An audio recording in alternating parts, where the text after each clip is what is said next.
चौखंडी कब्रिस्तान तारीखी सरगुज़श्त। चंद माह कबल वेबसाइट पर तहकीकी काम के दौरान नज़र से चौखंडी कब्रिस्तान भी गुजरा तो दौरे के बारे में तैयारी शुरू कर दी। इरादा तो था एक ज़माने से, लेकिन हिम्मत साथ नहीं देती थी। वजह वाज़िया बताना चाहूँगा। इस्लामी तालीमात के मुताबिक कब्रिस्तान सैर व तफरीह की नहीं बल्कि इबरत की जगह है, जहाँ या तो तदफीन के गर्ज से जाया जाता है या फिर अपने अजीज़ और रिश्तेदारों कराबतदारों की कब्र पर फातिहा ख्वानी के गर्ज से। और जब बात करें किसी ऐसे कब्रिस्तान की जहाँ तदफीन भी हुई हो, वो भी गैर मुसलमान मुर्दों की, क्योंकि जिस तरह के अकीदे हम बकिया इंसानों के मुतालिक रखते हैं, हमें इसका खूब अंदाज़ा तो है और बहुत अच्छे से सबके समझ भी आ ही गई होगी कि मैं कहना क्या चाह रहा हूँ। यहाँ पर इजाफे की सुर्खी के साथ इजाफा करना चाहूँगा। वापसी के बाद जब ये सरगुज़श्त मैंने एक उस्ताद को भेजी तो उनका कहना था कि ये मकबरे बलोच कलमती कबीले से ताल्लुक़ रखते हैं। अब वापस अपने ज़मन की जानिब और ज़ाती राय की जानिब। खैर, ये बड़ी वजह थी बार बार अपने दौरे को मनसूख करने की। फिर रब से दुआएं की और इरादा पुख्ता किया। इंटरनेट पर कब्रिस्तान खुलने के औकात मालूम किए। साथ ही पता चला कब्रिस्तान सियाहत डेवलपमेंट के ज़ेर एहतमाम तफरीही मकाम कहलाता है। दिल में खुशी हुई कि इन कब्रों की तारीख़ी मालूमात वहाँ मौजूद टूर गाइड से हासिल करने के बाद अपने शुरका तक पहुँचाऊँगा। सुबह सुबह वहाँ पहुँचे। कब्रिस्तान अब 4 दीवारी हो चुका है। दरवाजे से अंदर जाते ही अंतबा आवेज़ा है। दरवाजे से बाएं हाथ की जानिब दफ्तर, जो सिंध टूरिज़्म डेवलपमेंट कॉरपोरेशन और यूनेस्को के ज़ेर एहतमाम चल रहा है।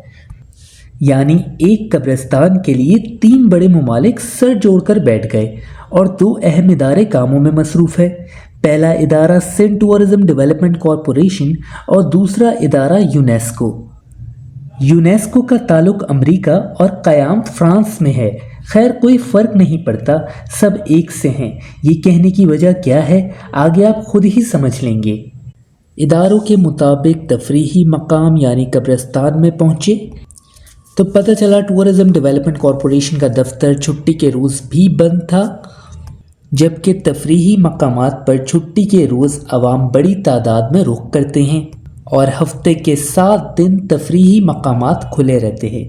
यही इनकी दर्ज करदा तफसीलात इंटरनेट पर कहती हैं कि इतवार के रोज़ तफरीही मकाम और सियाहों के लिए दफ्तर खुला रहेगा।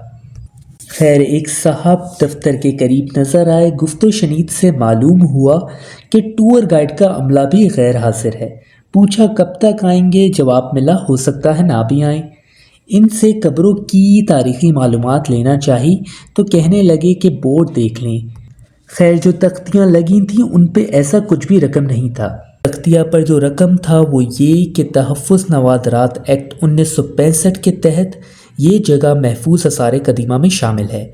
जो शख्स आसार कदीमा को लिखाई या और किसी तरह नुकसान पहुँचाएगा, इसके ख़िलाफ़ कानून जोई अमल में लाई जाएगी, जिसकी सज़ा 3 साल कैद और 5 लाख जुर्माना। तख्तिया की तस्वीरें आप लोगों के लिए नशर की हैं। कब्रिस्तान में आगे बढ़े, करीब से बहुत तेज़ म्यूज़िक की आवाज़ें आने लगी। आगे रब जाने सच क्या है। एक बात जो मेरे समझ नहीं आती कि हमारे हुक्मरानों को बात बात पर गैर मुल्की इदारों से इमदाद की ज़रूरत ही क्यों पेश आती है। क्या 4 दीवारी के लिए उनको मुलव्विस करना लाजिम था? और अगर मान भी ले कि इन कब्रों का ताल्लुक़ इनके आबाओ अजदाद से भी है या इनका मजहबी अकीदा एक सा हो, मगर इस एतबार से भी इनको मुलव्विस किए बग़ैर हम बहैसियत मुसलमान इनकी कब्रों को 4 दीवारी कर सकते थे। ना जाने इन इदारों के दस्तावेज़ात पर मोहरों यानी स्टैम्प्स के साथ साथ हमारी मज़लूम आवाम से क्या क्या छीन लिया होगा।